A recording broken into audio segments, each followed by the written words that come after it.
But I understand that, and I do see some of them working on the presidential campaign. But this is a state party, right?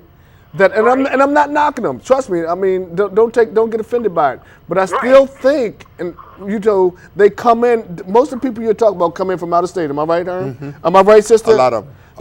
They come from out of state, and they strategic. But we got people here that I think that really needs to understand. I mean, even the guys who went in third. With them. This is what they do, Norman. They do ask them would they like to volunteer. That's my point. And then they do ask them, do they want to volunteer and what they would like to volunteer doing. They have different tasks that they can volunteer doing. Well, but go beyond that too. We are always the ones that are being asked to volunteer, but there are many of them that do get paid. Well, actually, I'm going to use an example for you real quick here. Who's in charge? Organizing for America. The gentleman who's in charge of Organizing for America, which is part of Barack Obama's grassroots campaign, the gentleman that's here in the state of Delaware is African American. Mm-hmm. Okay?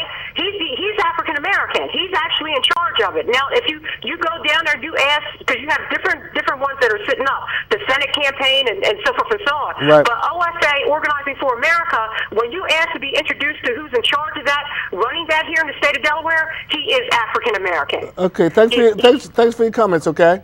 You're more than welcome. Norman, and both of you are much closer to that side of it than I. The things I do, I took out and worked like hell for Barack Obama, President, and Joe Biden.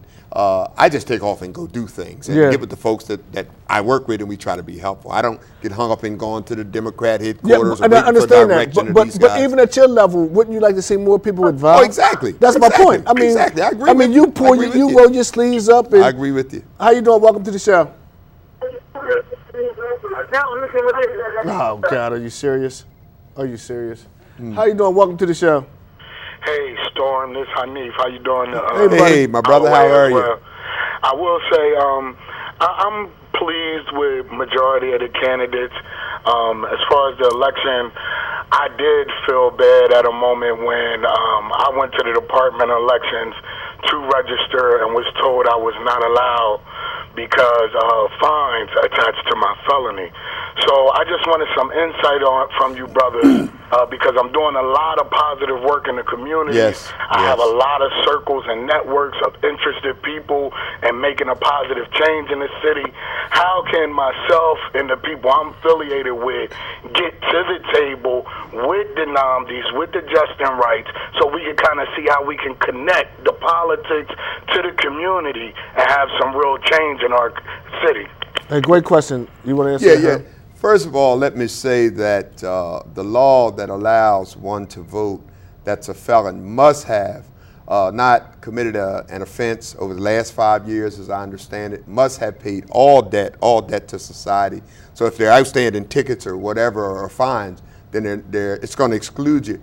But greater than to the point that you talk about, Norman, is that these folks need to get together, if it's 3, if it's 5, if it's 100 of them, and try to organize amongst themselves, and I imagine you could be already to some extent some number, and reach out to some of the newly elected persons in that the city council and these elected officials are going to be taken off in January, and tell them you want to sit down and talk. And I think they'll have meetings with them and sit down and try to work them in to get their ideas and views and opinions. You know what, and also, but the bigger issue on that. But we quit. We go away after it's over, Norman, and that's our problem. I think the bigger issue to that, even what Hanif is saying, is that, a lot of these guys, they pay their debt to society. Mm-hmm. I mean, you did your time in prison. Mm-hmm.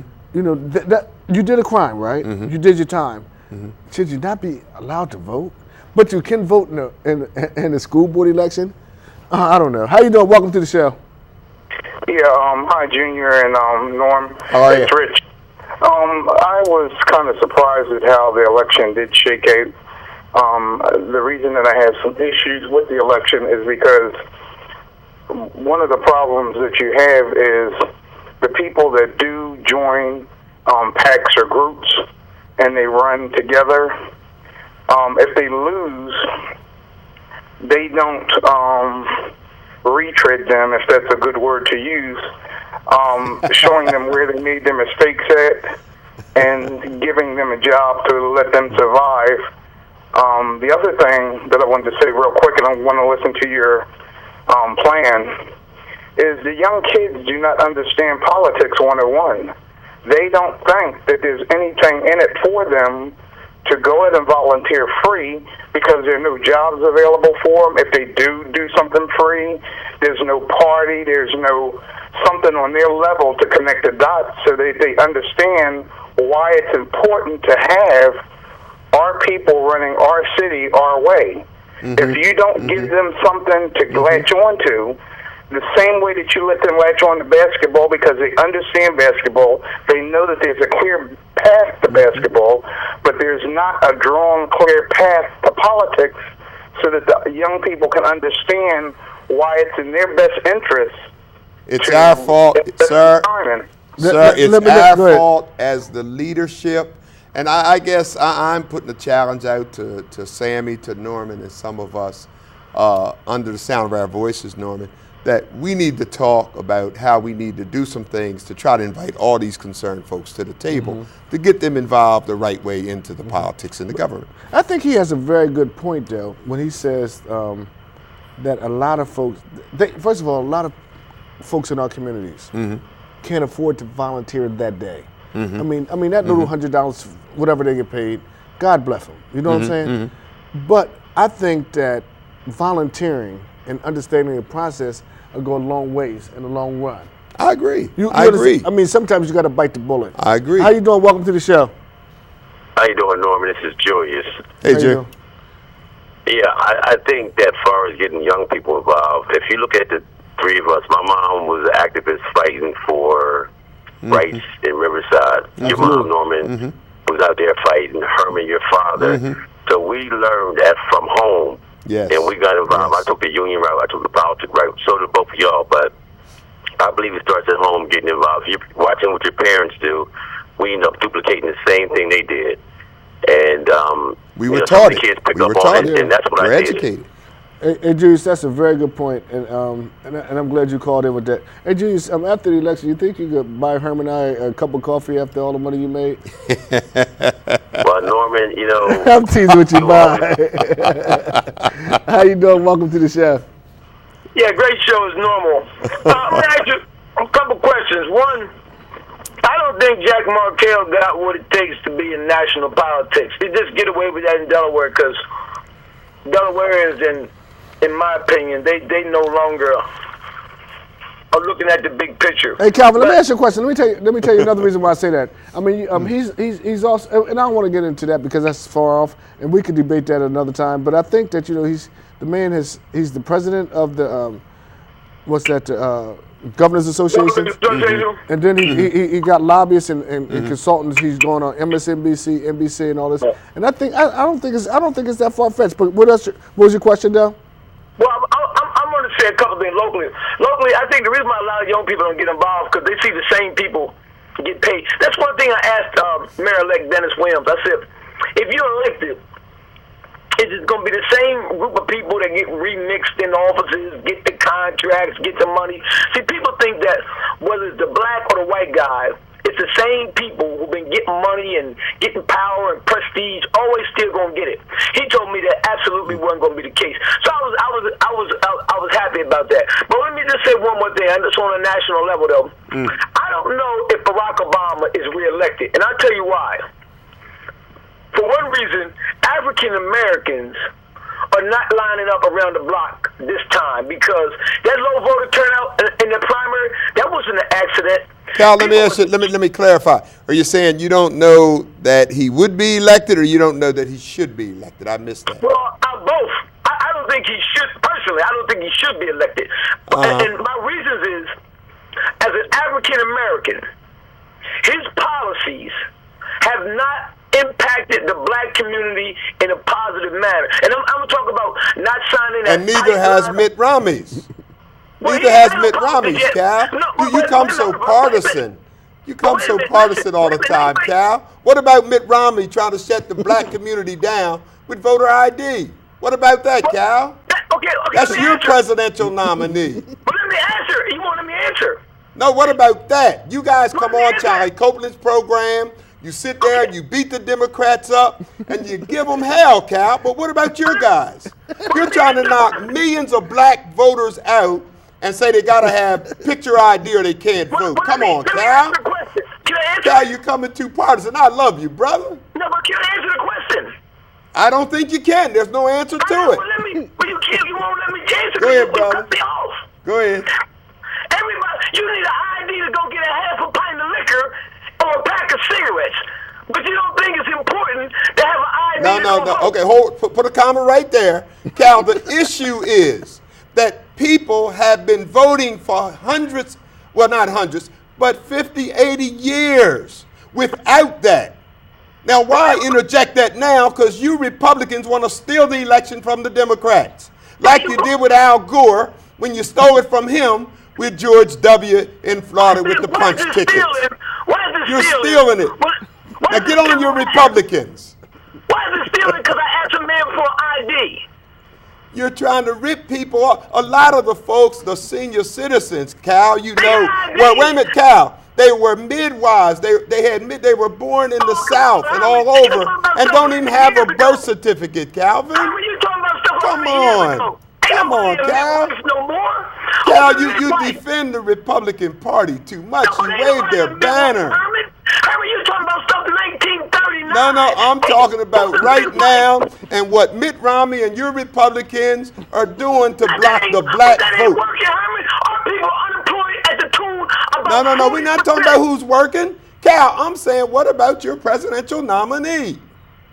He's out there funding all over the place. You guys get on Joe Biden every time he say a little something. This man's made an idiot out of himself, and you guys won't speak on it. Because you're under the Republican banner loyalty. Come on, Calvin. I'm just trying to tell you, bro, you can't be making up stories. No, I ain't making nothing up on Mitt Romney. Your party is trying to block millions of black folks that have voted for years, stop them from voting because they don't want Barack Obama, Calvin. Do you got ID? Calvin, come on. I know you're going to defend it. No, but do you got an ID, Herman? Calvin, I have ID. I have a birth certificate, and there are others that do not have a birth certificate, Calvin. Seniors that have voted for 50 and 60 years. You seen them on CNN, and your party wants to block them. We got to take another call. Come hey, Cal, on, did Cal, you want to say something? You want to say something in Come closing? on. Oh, okay, go ahead. Hey, how you doing? Welcome to the show. That's a good little crossfire. How you doing? Welcome to the show. Hi, Norman. I just want to tell you, I thought the race was good. I met Dennis Williams, and the first time I met him, I did not like that man. And I told him, Mr. Holloway can tell you, it was something about him I just didn't like. I heard him speak. And when he started talking, I started listening. And I have a son that just voted for the first time. All right, God and bless I was you, so proud, I did not know what to do. Good for you. That is so nice, that's what all I wanted to say. Thank you. Thank you. Thank God you. bless you, dear. How you doing? Welcome to the show. Hey, how you doing? How are you, sir? Hey, Herm, I want to thank Herm for correcting Cal with that, man. I think we have, we as blacks, man, we got a real problem, not voting for Obama. I just don't understand how you going to vote for my man Romney. I just don't understand it, If they put Mickey Mouse up, they're going to be low and vote for Mickey Mouse. Right, Cal needs to get off exactly. I love it, brother. And I hope that Williams go ahead and do something, man, with this Wilmington police force. We got 6 vice units for the vice. I mean, 6 people for vice, man. How you gonna control the drugs like that, man? I'm hoping Williams to go in there and hoping get rid of the city police chief. Thanks for your call. All right, thank you, buddy. Hey, hold for 1 second, the caller. Hold for 1 second. Hey, Herm, also, man, tonight, we got to put in the prayer for Gene Ellington. Right, Gene right, yes. And she's in a kind of bad way, and also... Yes, our prayers go up for her. I understand. I talked with her son during the election. He told me she's been back in the hospital. Okay, how you doing? Hustler sister. Yep. How you doing? Welcome to the show. I just want to say real quick, I'm sorry calling back, but it just shows that some of the callers, especially basically that gentleman that was arguing, not arguing, but just basing his opinion in a very strong way in support of the Republican Party, that he did not watch the Democratic National Convention. Because if he would have heard Bill Clinton speak, Barack Obama speak, even let's go back to the first speaker, which was Michelle Obama, very powerful speaker. If he would have heard all three of the, let's include Joe Biden as well. This was very powerful as well. We had some powerful speakers. That's right. And Bill Clinton basically went over the accomplishments of what President Barack Obama has done. He went to the facts. He hit it at the ballpark at every angle, every direction. Yes, he did. Every speaker did. Thank you for calling back there. Thank you for calling back. And they had, Clint Eastwood. I know. In there with an empty chair, acting like he is nuts. Also, I want to send my prayers out to my good friend George Thomas. George, who also works for me. He's not doing too well, so God bless him. You know, I know my brother Abdul goes out and see him every day, and my brother Cisco and all those guys, and his sister Pat. How you doing? Welcome to the show. Hello. Hello. I'm Calvin Brown's older sister. Yes. And when I was born, it was a midwife. And when I went to get my birth certificate, the two names on them were different. But I've lived to be able to go get an ID decently. It is extremely unfair to the older Americans to force them to have an ID with a photograph on it. And he is strongly Republican, and I'm strongly Democrat. Cal, that's your sister, Cal. I enjoyed it. Cal, thanks for being honest, man. Cal was on the other line. I think he hung up when he heard your voice. How you doing? Welcome to the show. Hi, how are you? Fine. I just wanted to say how proud I am to see you gentlemen's face around for so long. I've been seeing you guys since I was a teenager. Am I getting that old? I don't know if I take that as a compliment or what. It is a compliment. Yeah, we're still in the game a little bit. Thank you for your call, okay? My statement is that there's so many teenagers out here that have lack of respect for elders. Why don't you guys have some type of classes at the communities to teach them how to volunteer? Okay, thank you. Your phone, something's going on with your thing. I tell you one thing, Dennis said, get ready, he's coming. So all you folks who think you're hanging out doing crazy stuff, he said he's coming at you. How much time? We got 2 minutes, so we're going to take like a call and a half, and then I'll let you close in your own way. We only got like 20 seconds, so you can't really filibuster. How you doing? Welcome to the show. Listen, I want to just say this last thing. Calvin, you hear your sister. Let me just get it in. All the midwives I'm making an exception for. But the rest of the people that's illegal, and I don't know why African Americans are so happy to get people to vote with no ID. Hey, Cal, we have a conversation on this. We don't have enough time. But you know you're my main man, so I have you on, okay? Brother. All right, Cal. How you doing? Last call. How you doing? Welcome to the show. Yes, I just want to make a statement. I don't understand Calvin. Calvin's brainwashed because Calvin used to be a Riverside hoodlum.